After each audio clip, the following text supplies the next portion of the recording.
commercial real estate crash, worse than 2008, is now looming in the United States. That's the warning of Bank of America, JP Morgan, Goldman Sachs, Morgan Stanley, BlackRock, and a number of respected financial analysts who came forward this week to inform the public and several U.S. businesses about the growing risks spreading across the sector.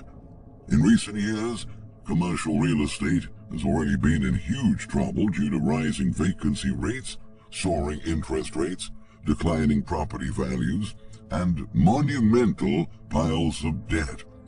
The ongoing banking crisis has shifted the outlook from worrying to downright horrifying as lenders start to see cases of debt default and delinquency ballooning all across the country.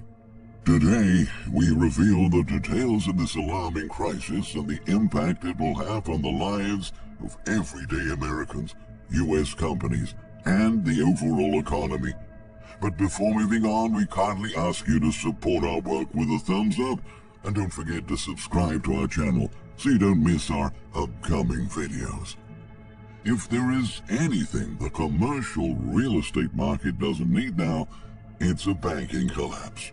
Over the past 3 years, commercial property owners from all around the nation were already dealing with mounting pressure due to vacant office space, decaying malls, a shift away from brick-and-mortar retail, and permanent remote work arrangements impeding the sector to rebound.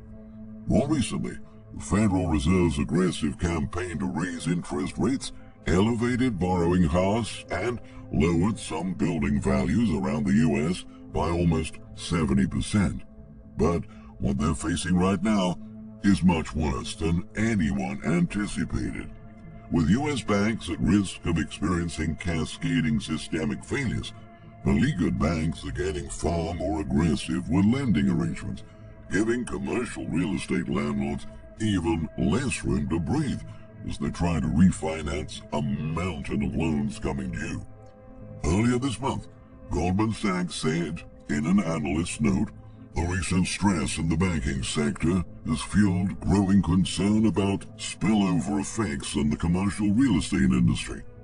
Meanwhile, Bank of America pulled over $450 million from real estate stocks shortly after the Silicon Valley bank crash, warning that commercial real estate would be the next shoe to drop. This week, Morgan Stanley shared a very detailed report on why the sector is vulnerable to a collapse even bigger than what was seen during the global financial crisis. According to the bank's chief investment officer, Lisa Chalette, office retail property valuations could plummet by an additional 40% this year on top of the losses recorded in the past couple of years. The crash will likely be fueled by high interest rates, making it harder for commercial property landlords to refinance trillions in looming debt. Morgan Stanley analysts forecast a commercial real estate price decline as of much as 40% in 2023, worse than in the great financial crisis, Chalette wrote in a weekly investment note.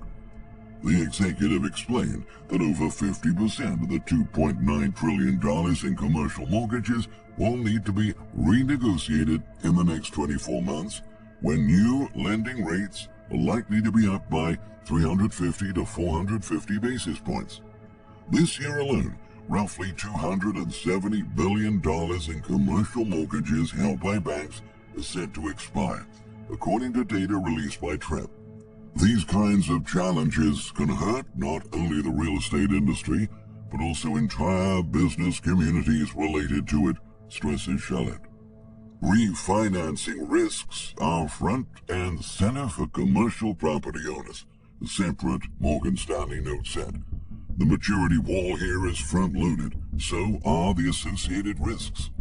The Federal Reserve has already hiked interest rates 9 times, from near zero to upwards of 4.75%, and it is expected to approve a 10th rate hike during its next meeting, which is scheduled for May 2nd to 3rd. It's the steepest jump in borrowing costs since the 1980s. However, JP Morgan believes that even when the Fed rolls back its tightening policies, the consequences will still be harsh. On Tuesday, the chief executive of JP Morgan Asset Management, George Gach, alerted that offices and retail stores are going to be the market's next casualty. When the Federal Reserve hits the brakes, something will go through the windshield, he said. Similarly, BlackRock shared concerns about the lingering effects of high interest rates. There's a lot of commercial real estate that's been financed over the last few years, BlackRock Global Fixed Income CEO Rick Rider said during an interview with Yahoo Finance last Wednesday. When you raise rates this quickly, the interest-sensitive parts of the economy, and particularly where there's financing or leverage attached to it, then that's where you create stress. That's not going away tomorrow. Complicating the matter is the fact that small and regional banks are the biggest source of credit to the $20 trillion commercial real estate market. But these same institutions are now at the epicenter of the upheaval within the financial sector, which can make already tight lending standards drastically more restrictive. Official data shows that smaller banks began ramping up their exposure to commercial real estate in the aftermath of the 2008 financial crisis, which was triggered by a housing bust and stuck with it even after the pandemic emptied out many city center properties and other forms of borrowing provided by commercial mortgage-backed securities. Life insurers dried up. Goldman Sachs economists Manuel Abeksis and David Miracle highlighted in a new report that Signature Bank was among the institutions that made some of these bets, becoming an aggressive lender in New York City to office towers, multifamily properties. By the end of 2022, it had amassed nearly $36 billion in commercial real estate loans, half of which were to apartments. That portfolio comprised nearly one-third of its $110 billion in assets. At the moment, more than 80% of all commercial real estate loans are now held by banks with fewer than $250 billion in assets, the economist revealed. These loans now comprise the highest percentage of industry loan portfolios in 13 years. Compared to big banks, small banks hold 4.4 times more exposure to U.S. commercial real estate, or CRE loans, than their larger peers. Within that cohort of small banks, CRE loans make up 28.7% of assets, compared with only 6.5% at big banks. Given that smaller institutions are the most likely to face systemic failures, these banks will have no other choice but to significantly raise their lending standards to reduce the financial risk on their end, consequently causing an industry-wide credit crunch. But the truth is that way before the collapse of Silicon Valley Bank and Signature Bank in early March, the commercial real estate market was struggling with a number of challenges. There were already liquidity issues. There were fewer deals getting done. Xander Snyder, First American senior commercial real estate economist, explained. Access to capital was getting scarcer, and this banking crisis is almost certainly going to compound that. On the other hand, banks were already tightening lending standards before the crisis within the industry began. A quarterly survey of loan officers published by the Fed showed that a growing number of banks tightened lending standards and saw reduced demand in the final 3 months of 2022.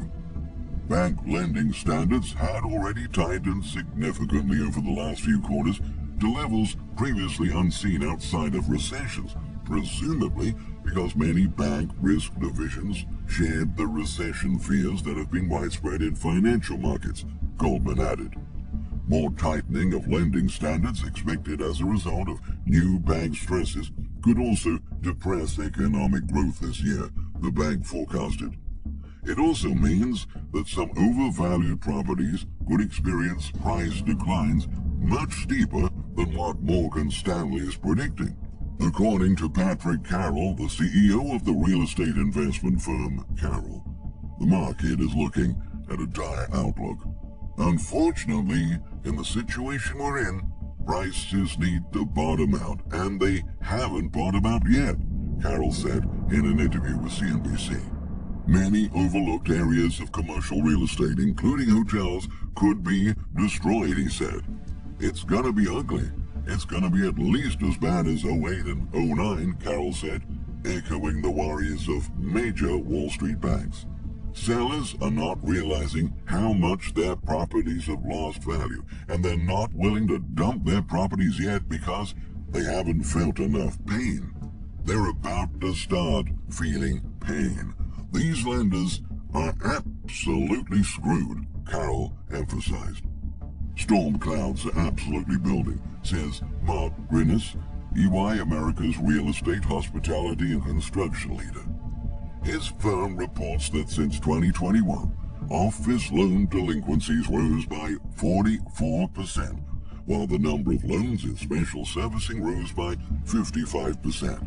On top of that, today, the U.S. office vacancy rate is standing at 12.5%, comparable to where it was in 2010, 1 year out from the global financial crisis, and office sales volume is now approaching its post-global financial crisis lows. For that reason, forced sales of office buildings at large discounts are expected to shoot up this year and in the years ahead as owners struggle to refinance at affordable rates. Sellers will want the price that everyone was getting back in December 2021, and buyers are kind of even afraid to buy something right now because they don't even know what the price of these buildings are, Carroll continued. Two major examples of the danger that rising interest rates pose to commercial real estate came last month. Giant landlord Columbia Property Trust defaulted on $1.7 billion in floating rate loans tied to 7 buildings in New York, San Francisco, Boston, and Jersey City, New Jersey. That followed a default by giant money manager Brookfield Asset Management on more than $750 million in debt backing 2 52-story towers in Los Angeles. All of this indicates that the U.S. financial sector is in shambles, with banking institutions becoming even more conservative when it comes to lending. Not only big landlords, but also U.S. businesses and consumers will have less access to borrowing, which can, in turn, further decelerate the economy and throw us into something much more serious than a recession. Adding a commercial real estate collapse to this grim picture, and we may see a severe decline in construction activity. Thousands of companies may be forced to downsize or shut down, leading to job cuts and increased financial insecurity for millions of U.S. workers. Crashing property values may impact homeowners who live near commercial properties and rely on those properties to maintain their home values. Ultimately, the housing market downturn and the crisis in commercial real estate could combine to create the most devastating financial meltdown this country has ever seen. No wonder why Wall Street is saying that something worse than 2008 may be right at the corner. When some of the biggest financial institutions in America raise red flags about a catastrophe of that size and scope, we should all start to pay really close attention to the next developments of this crisis. Conditions are deteriorating fast, and this time around, no one is coming for the rescue. More and more threats continue to emerge on financial markets every day, and it is safe to say that this will end very badly. What are your thoughts? We look forward to your comments below this video. Thank you for watching.